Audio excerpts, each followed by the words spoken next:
The Wizard of Oz, released by Walt Disney Studios in 1939 and again in 1949, is a film beloved by many for its colourful scenes, outstanding storytelling, and most significantly its score, which won the film 2 Academy Awards.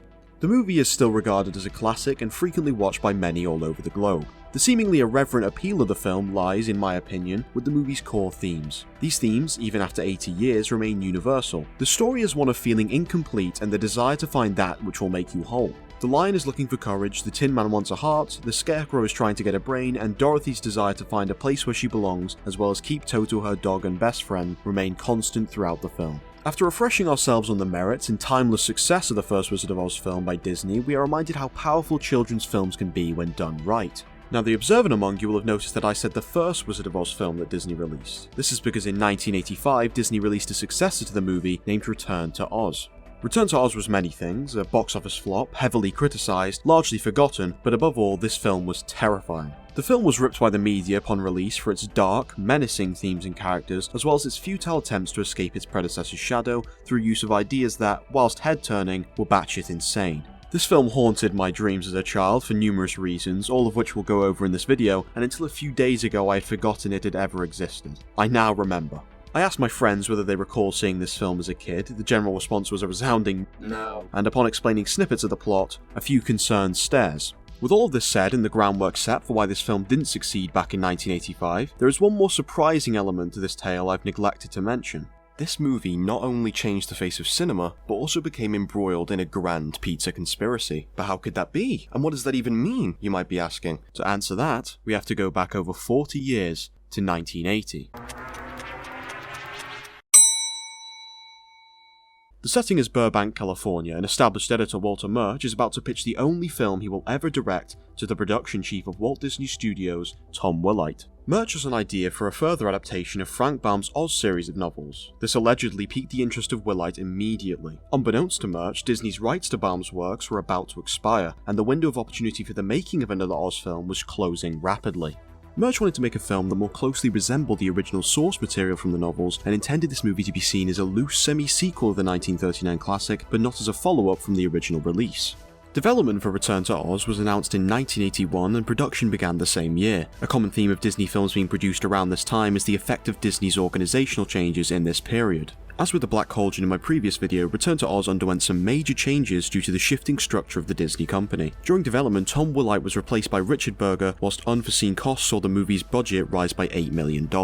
The photography for the film was completed by October 1984, with the location scouting tipping the picture to be filmed 75% on location. However, the quickly rising costs and pressure from the increasingly disillusioned studio forced the film to be shot entirely in the United Kingdom. The location chosen by producer Paul Molansky to mimic the large parcels of flat land you would expect of a 19th century Kansas was Salisbury Plain in Wiltshire. Molansky thought it was the natural choice given the brutal and inhospitable conditions of England's southwest compared with the utopian society of London. The elements, however, were not on Murch's side. The bitter cold on the plain caused strain on the lead actress Fairuza Balk, with her often crying during production on account of the conditions. The filming also evoked strain between the crew, with Freddie Francis, the original cameraman, quitting following the conclusion of the Kansas scenes owing to impatience with Murch himself.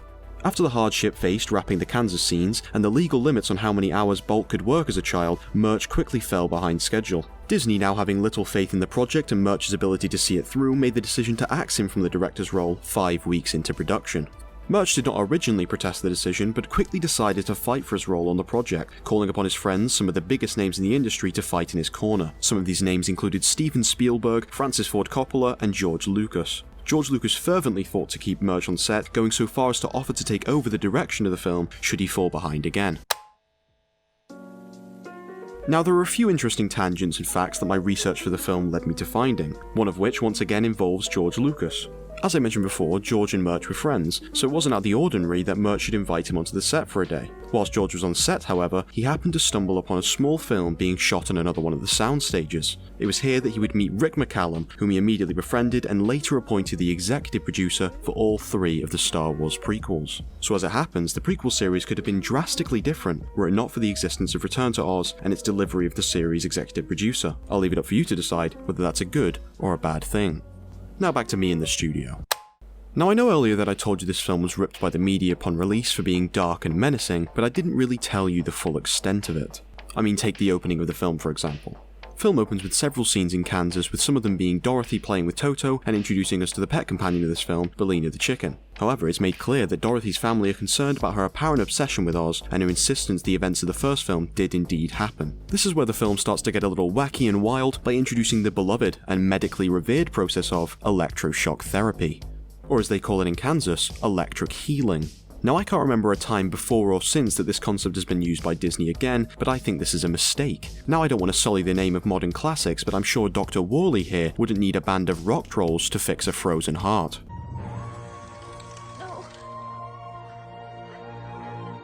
Electrical marvel will make it possible for you to sleep again. After Dorothy's family consult with Dr. Worley about her condition, they say their goodbyes and leave her in the capable hands of the ominously dressed Nurse Wilson and orderly at the sanatorium.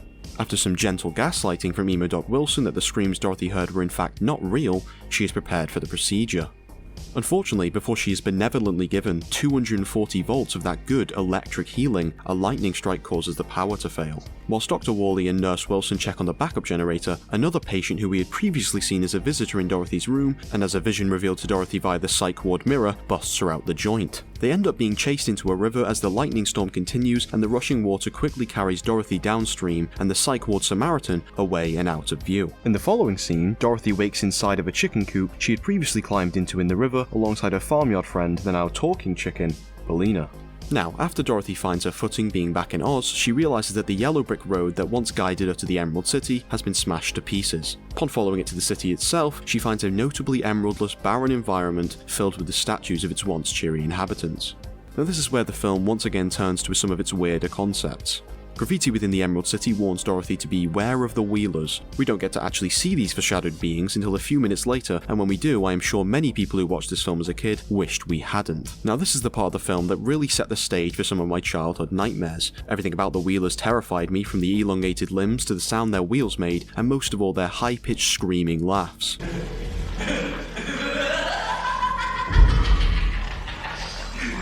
What I didn't realise is that although those laughs still cause my heart to pound, there is a deeper story that follows the release of the film entirely. Now the real media experts among us may have noticed I'm about to dive into the second tangent this film has to offer, and boy is this a weird one.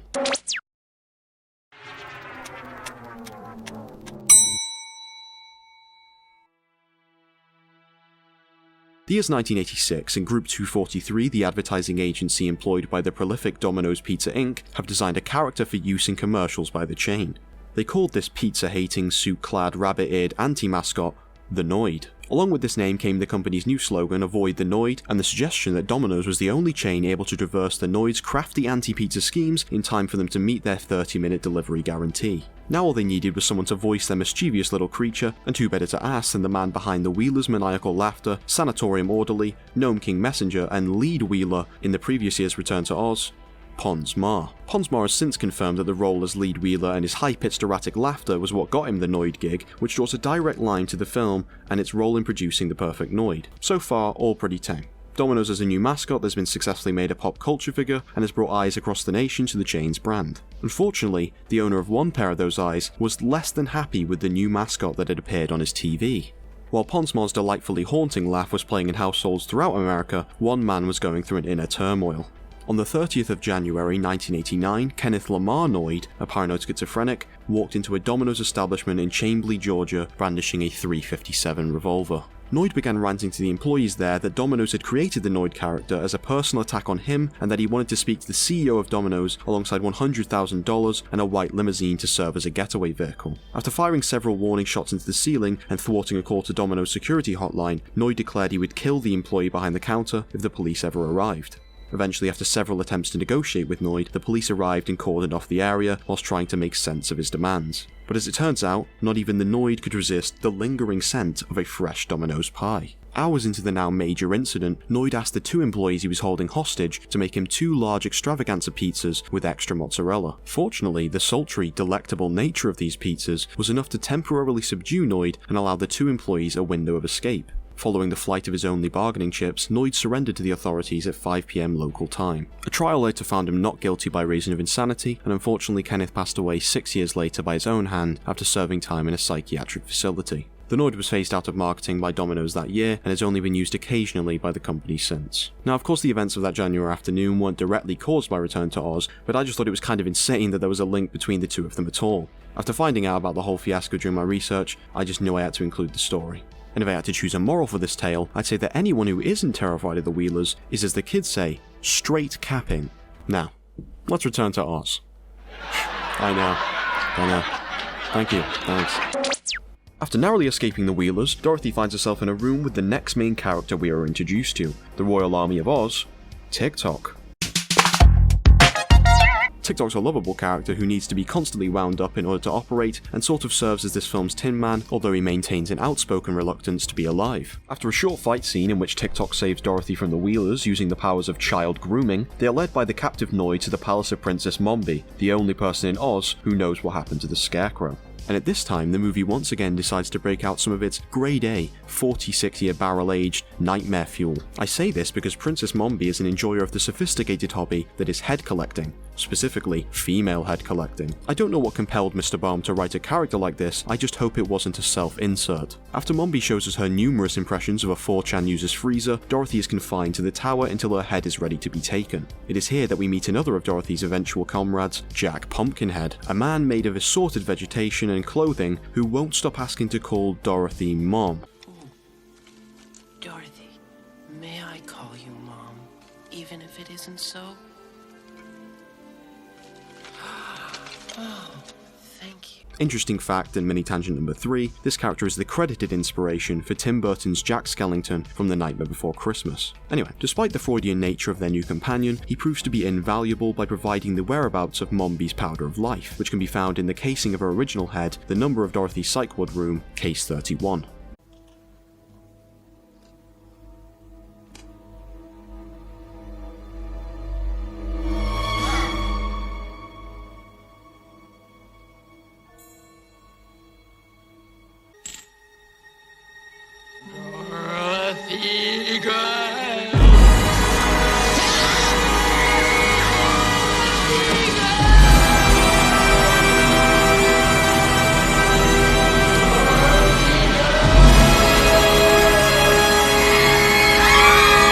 Now, I absolutely hate this scene and it scares the hell out of me. However, all I can think of when Mombi's headless body is walking around is whether she is currently operating in third-person camera mode. Perhaps she's viewing this scene like an old Resident Evil game, which makes the head screaming a little bit more tolerable.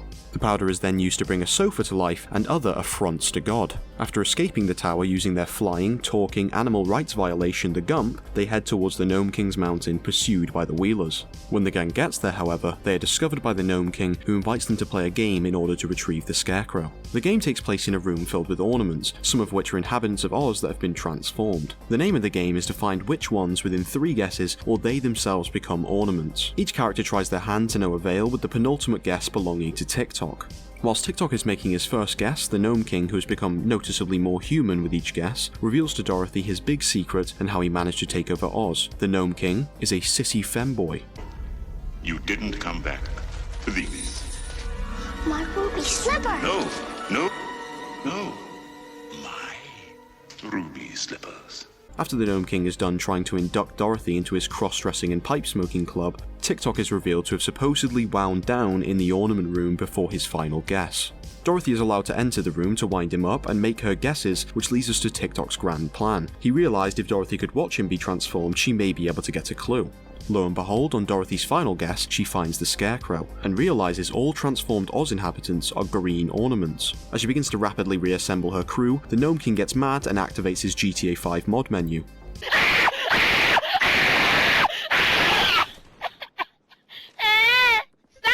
This leads us to the final boss fight, in which the Gnome King chases Dorothy and co through his crumbling palace before eating the Gump's body. He chooses Jack as his next victim, who also happens to be storing Bellina in his head. As the Gnome King opens his mouth to eat Jack, Bellina lays an egg, which falls to the bottom of the King's gaping maw. Fortunately, it turns out a gnome's biggest weakness is their severe allergy to free-range farming.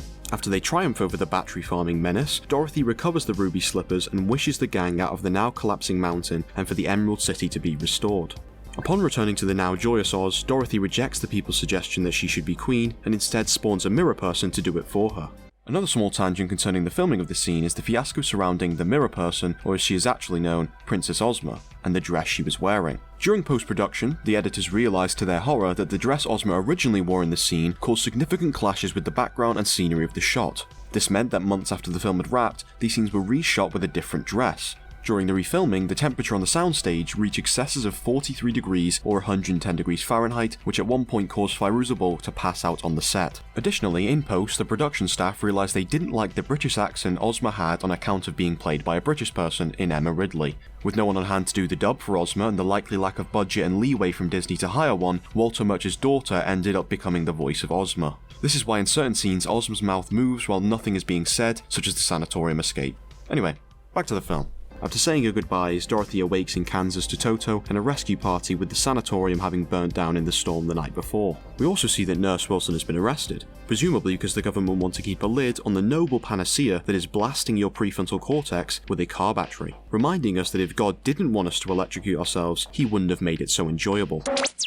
Now that we've journeyed through our second visit to the Land of Oz, we can take stock of the movie and not only its performance and reception, but also its impact on the film industry and society as a whole. Now I know the title of this video may be a bit ambitious, but let's really look at the aftermath of this 1985 release. It inspired the creation of one of the most well-known Tim Burton characters. Hans Marr went on to voice the Noid, which led to the Noid hostage situation and the subsequent removal of the Dominos mascot. George Lucas met Rick McCallum in the studio of Return to Oz and went on to create the prequel trilogy, which still holds a special, or not so special place in many Star Wars fans' hearts.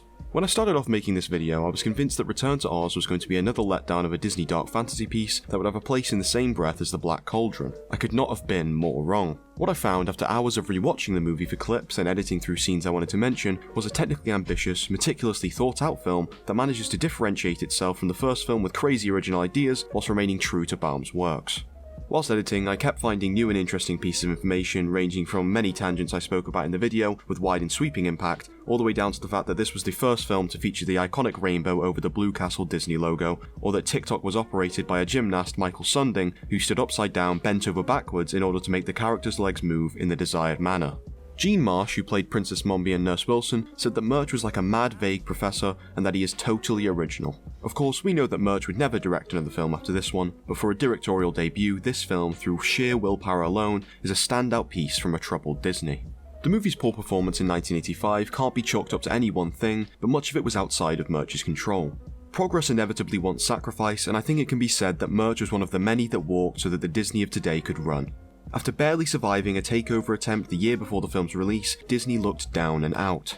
Perhaps if all of this had occurred in a more stable time for the company and down the line from the bleeding edge of Disney's dark fantasy outings, Return to Oz could have been an extremely memorable and beloved piece of the studio's portfolio. Sadly, it wasn't to be, but I would implore you to watch this film for yourselves if you find yourself searching for something to sit down to. It can be streamed on Disney Plus and it really is worth the time of day. Thank you all for watching the video, it means a lot that any of you got this far. Have a great rest of your day and stay greasy, friends.